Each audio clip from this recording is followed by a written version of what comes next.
दोस्तों, क्या दादाजी सच में सब भूल जाते हैं या फिर वो सबको अपने ही तरीके से चौंका देते हैं?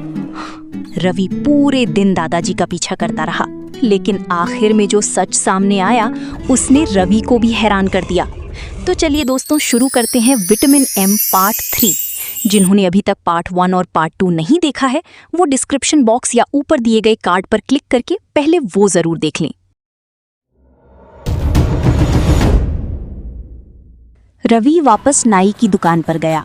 दादाजी वहां नहीं थे, वे पार्क में भी नहीं थे। रवि बहुत घबरा गया। आखिर उसकी माँ ने दादाजी की जिम्मेदारी उसे दी थी।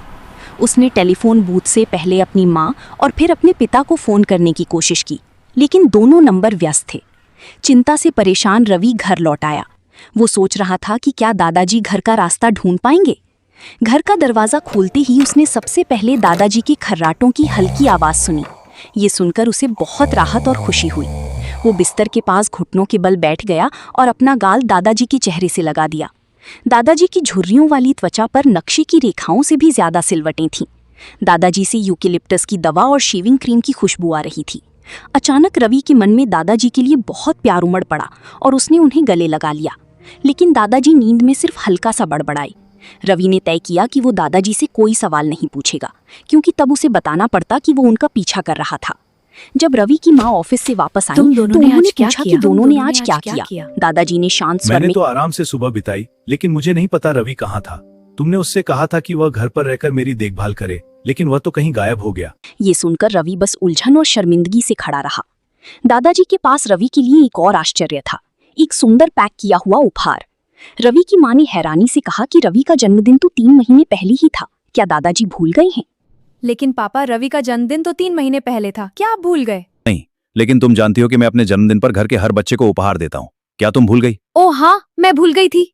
दादाजी ने गंभीरता से जवाब दिया कि वे अपने जन्मदिन पर घर के हर बच्चे को उपहार देते हैं। फिर उन्होंने पूछा कि क्या वो ये बात भूल गई हैं? ये सुनकर रवि की माँ को याद आया कि साल की शुरुआत में उन्होंने कैलेंडर पर इस तारीख को लाल रंग से घेरा था और पापा का जन्मदिन लिखा था। दादाजी ने उनके लिए भी उपहार रखा था और रवि के पिता के लिए भी, क्योंकि दादाजी अब भी उन्हें अपना बच्चा मानते थे। दादाजी ने फिर मजाक में कहा कि उनकी बेटी को अपनी याददाश्त के लिए विटामिन एम की ज़रूरत है। ये सुनकर रवि की माँ और ज़्यादा शर्मिंदा हो गईं और रवि के पिता और भी ज़्यादा उलझन में दिखे। मुझे लगता है मेरी बेटी को अपनी याददाश्त के लिए थोड़ा विटामिन एम चाहिए। पापा? विटामिन एम वो क्या है? हाँ दादा, बताओ ना। अरे वो मेमोरी के लिए, समझे? पापा प्लीज। रवि ने अपना उपहार खोला। उसमें द बेस्ट डिटेक्टिव स्टोरीज नाम की एक मोटी हार्ड कवर किताब थी। दादाजी ने कहा कि ये बहुत अच्छी कहानियां हैं और उनसे रवि को जासूस बनने के कई अच्छे तरीके सीखने को मिलेंगे। जैसे किसी संदिग्ध व्यक्ति का पीछा करते समय खुद बेवकूफ बनने से कैसे बचना है। खासकर ये कि किसी संदिग्ध व्यक्ति का पीछा करते समय खुद कैसे बेवकूफ न बने। रवि के पिता ने कहा कि उन्हें नहीं लगता कि रवि जासूस बनना चाहता है।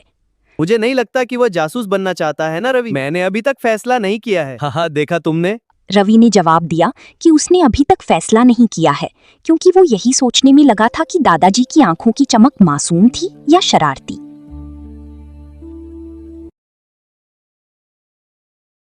And more animated videos, don't forget to subscribe this channel and comment your name.